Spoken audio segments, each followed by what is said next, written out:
Hi all welcome to our channel. Right now మనతో బేబక్ ఉన్నారు. ఇప్పుడే బిగ్ బాస్ నుంచి బయటకు వచ్చారు. చాలా ఎక్స్పెక్టేషన్తో ఇంట్లోకి వెళ్ళి 1 వీక్లోనే బయటకు వచ్చున్నారు. సో అలానే ఉందమ్మా, యాజ్ ఇట్ ఈజ్. అర్థం కాకుండా ఉంది, పరిపరి విధాలుగా ఉంది.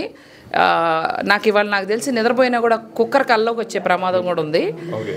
అలాగే కిచెన్ జోలికి వెళ్ళాలని నాకు చాలా భయంగా ఉంది. నేను వంటలు మామూలుగా బాగా చేస్తా, తర్వాత నేను వంటలు ఎలా చేస్తానని ఆలోచించుకోవాలి. ఎందుకంటే ఓ భయభ్రాంతులు కలిగించారు జనాలు అక్కడ నాకు. సో అది ఎలా వెళ్ళాను అలా అయితే జుప్గా వచ్చాను.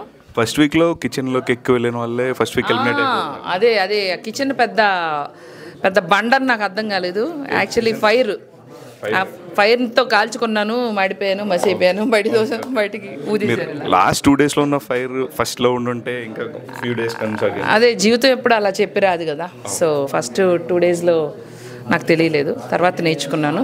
గైస్ కొంచెం ప్లీజ్ క్వైట్, ప్లీజ్ మీదే వస్తుంది. నిఖిల్తో ఇష్యూ ఏంటంటే సోనియా నిఖిల్ నేను ఒక మంచి లీడర్ అనుకున్నా, తన లీడర్షిప్లో నేను నేర్చుకోవాలి, ఇంకా బాగా ఆడాలనుకున్నా. కానీ తను నాకు బ్యాక్ స్టాప్ చేస్తాడని అనుకోలేదు. చేసిండు, మీరు చూసిండ్రు.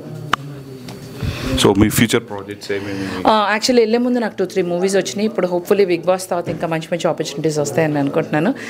ఇంకా మంచి రీల్స్ చేస్తానని మీకు ప్రామిస్ చేస్తున్నాను. ఎందుకంటే ఆ రీల్స్ బెజవాడ బేబక్ కానీ మీరు నన్ను చూశారు, వాటితో ఇంకా ముందు మిమ్మల్ని బోల్డ్ అంతా ఎంటర్టైన్ చేస్తాను. Any idea of making reviews and all అనుకుంటున్నా. ఇప్పుడు లోపల ఉన్న వాళ్ళు నాకు తెలుసు కాబట్టి నేను రిలేట్ అవ్వగలుగుతాను కాబట్టి మాట్లాడచ్చు ఏం జరుగుతుందని కూడా అనుకుంటున్నాను. Let's see.